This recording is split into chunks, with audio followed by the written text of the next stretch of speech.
Kaito, what the hell has been going on? Good morning, Kaito. Oh, hey, bro. Perfect timing. Can I get your opinion on... Fuck's sake. Huh? For what? I mean... Well, it's about our training. Like I said before, my training is based on a systematic method. But I feel like something's missing. You do? We've only done sit-ups and push-ups so far. Right. Even if I don't eat it myself, in order for you two to grow, I feel like we should add something like martial arts or some kind of mental training. Now that you mention, I do have a practice sword. Oh, good idea. Practicing with those will be a great training exercise. Alright, let's not wait till night. We're gonna do this special training as soon as possible. Would you like to go with Kaito?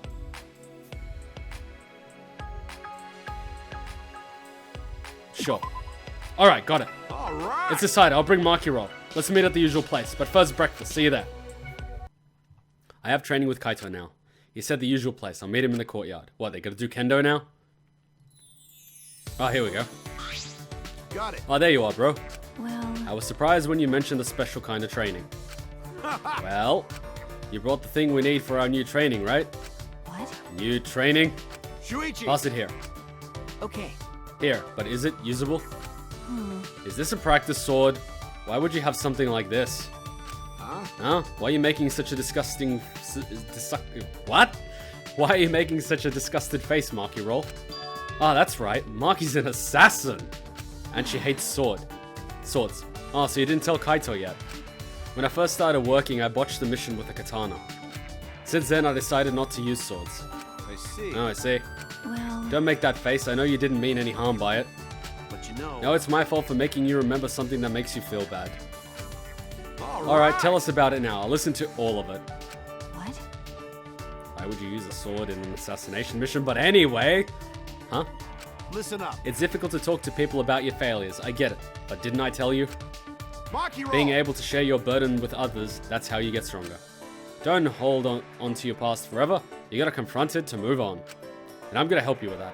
I don't understand. What are you saying? You're ridiculous. Anyway, that failure doesn't bother me anymore. Okay. But I don't mind talking about it. Just be warned, it's a boring story. Maki's stories are always awesome. And emotional, and I don't want to be in that mind space. Anyway, go on. Before, she would have just told me to mind my own business. Maki has changed a lot since then. Well... When planning an assassination, you need to gather detailed information first. You need to know the target, the schedule, movements, friends, acquaintances, mistresses, kids, what time they go to school, bus routes, driving routes, and when they go to pick up their snacks. For this particular target, he normally worked late into the night. But when I looked further into his schedule, I found he was into some nerdy hobbies. Nerdy hobbies? You mean like Tsumugi is? That's right. Yeah, just like her. He especially liked cosplay. How the fuck did you botch that assassination? Huh? Cosplay? Never in a million years would I imagine hearing cosplay from Maki's mouth. She just got 10 Kuma coins. I told you. So while I was observing my target's private life, I thought of a good plan to get close to him while concealing my weapon. How? Okay.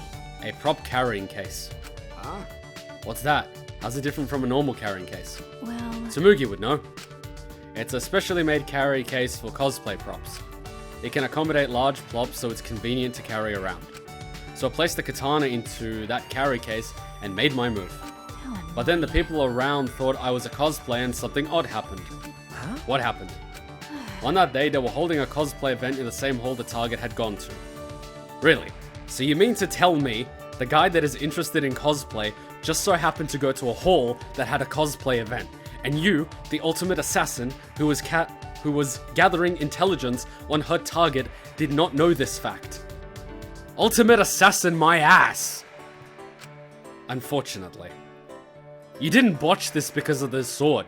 You botched it because you didn't do your research, darling. I had the same height and hairstyle as a popular character who also carried a katana. Let me guess. Akame from Akame got killed. You're fucking kidding me right now. I called this shit the first time I saw her. Fucking hell. They thought I was cosplaying that character. Wow. Kadaka, for fuck's sake, man. V3 is... what the fuck? so I got dragged into a hall by a group of excited people with expensive cameras. Oh my god, she was so young when she did her first assassination. Respect. They almost saw the weapons I had in my case. I'm pretty sure they thought they were props. If they had, they would have found out my katana was actually real. These nerds don't know the difference between a real katana and a fake katana. And then, even then, they don't know the difference between a live blade and a display katana. They don't even know the difference between half tang and full tang. They don't even know the difference between stainless steel, which breaks with anything above 11 inches, and high carbon steel, which traditional katanas are made from. They don't even know what spring steel is, or what titanium encasing is. Don't worry, these nerds have no chance. Sounds like a close call.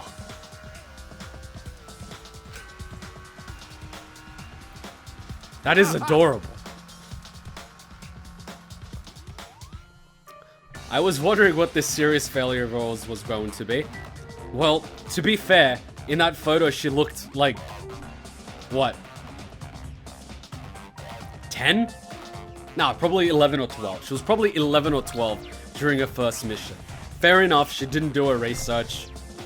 If she was like... wait, she's a high school student now anyway, so... well, fair enough, okay. She fucked up her first mission because she didn't, you know... good plan, but bad research. Okay. Yeah, honestly, it was much cuter than I was expecting. Don't laugh. For me, it was very serious. Of course it was serious. You were trying to kill him, and then you had like 50 guys surround you with cameras, you know, that would probably get to do questionable things with the photographs. I hope you were not wearing a very short skirt and let any of them, you know, get an angle shot. That's right. I was branded as a failure because of something so stupid. It was like one of your first missions. How else are you supposed to learn? Okay, here's the thing. Talk to any successful businessman, investor, you know, whatever. And one of the most common questions they get asked is, how do you know when something is a good idea? And their answer will always be experience. And then the follow-up question, you know, every amateur interviewer asks is, oh, how do you get that experience? And then the person will clearly say, bad decisions. So you only know the difference between a good decision and a bad decision through experience, which you will only get by making mistakes. If you're constantly right, you'll get arrogant and you'll think you can't go wrong. Of course you're gonna fuck up. Like, that's a fact of life. How do you get experienced and become a capable fighter? By fighting. You gotta get your ass kicked dozens of times. You gotta suck dozens of times. You're gonna lock up and be scared dozens of times. You're gonna need to go to the bathroom, you know, 12 times before you fight because, you know, you're nervous as shit, right? And then eventually, through all the experience, all the failures, all the accumulated fuck-ups, you're gonna know what to do. A little bit like her. That's how you go from a beginner to a professional. By fucking up. By failing every step of the way and not giving up. That's how any successful athlete, businessman, writer, like musician, anyone. I mean, look at J.K. Rowling. She was rejected, I think, 50 times before a publishing house published Harry Potter. Look at her now. She was a billionaire. Look at, what's his name? Sir Richard Branson. He fucked up dozens of ventures before he started the, you know, Virgin Music store. Like, you know, you're only gonna be successful once. You're gonna fail dozens of times. Look at any fighter. Look at, let's get someone that's current. What's his name? The UFC champ that fought the boxer in that match. McGregor, right? Okay, he had an excellent record. But when he was beginning, you think he was winning every single fight, no contest? Of course not. He sucked. He sucked like everyone. But what? He was obsessed, he kept practicing, he kept failing, and guess what happened? He started succeeding. Through experience. So of course she's gonna fuck up. I mean, I guess it's very serious. You could have got yourself killed and, you know, they would have probably killed you to get rid of you as a failure. But shit, man, it's adorable. But in her case, it could have cost her life. It definitely did cost her reputation, even though she was a beginner.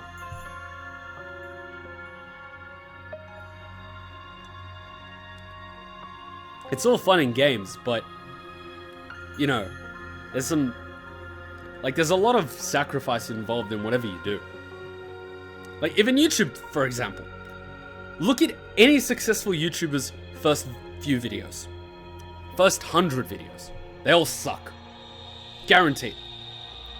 I guarantee you no self-made YouTuber, you know, that didn't pay an editor and a thumbnail artist and all this sort of stuff, had good videos from the beginning. They all sucked. Look at any of the search engine optimizations, descriptions, even titles. They all suck. I look back at what I did 3 months ago and I think I was an idiot. Because there's a constant process of learning, fucking up, and evaluating in anything that you do. Even learning a language, learning mathematics, or anything like that. It's all the same process. The process is the same no matter what you do. You get a fuck up. But if you keep going and you learn from those fuck ups, you get good at it. Now let's go back to Maki's story. Because I ranted a little too long. I was branded as a failure because of something so stupid. If they didn't donate to the orphanage anymore, then it would have been the end. Oh, you're right. My bad. Yeah, you're right. That's not funny. I'm really sorry for laughing. Sorry. Yes, me too. Sorry for laughing, Maki. Wow. She's never been apologized to. She's probably... Because, the way to raise someone to be a cold-blooded killer is to literally break them down psychologically. She was broken down, and as a result, is a sociopath. Like, plain and simple. That's the 101 guidebook to making a killer. Make them a sociopath. How do you do that? You destroy them. Like she said in her free time events, she was beat up, she had vigorous training, she was humiliated. That's how you destroy someone. And when you rip everything out of them and there's nothing left, then you rebuild them. However you want. Get them young enough, you can make anything out of them. Look at back, I think, a few hundred years, the Janissaries in the Turkish Empire. What they used to do was, they used to get children, particularly Slavic children, because let's face it, we're big motherfuckers and we're beasts. And they used to raise them as soldiers. They knew they were the kids of, the enemy, or whoever they were ruling over, but they used them as soldiers because they got them young enough, and they programmed them from a young age to be bloodthirsty and not fear death. A little like her. She was broken down. But here's the thing, right? Sociopaths have very little empathy because that's stripped away from them. Because they have nothing to relate and connect to. But in the case of Maki, she wasn't without anything to connect to.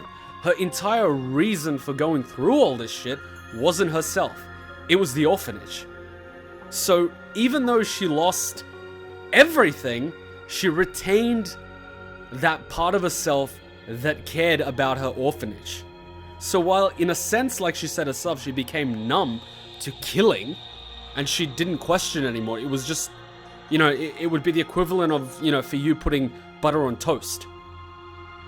But she still retained that connection to wanting to provide for the kids at the orphanage. So in a sense, she lost everything, but she retained something.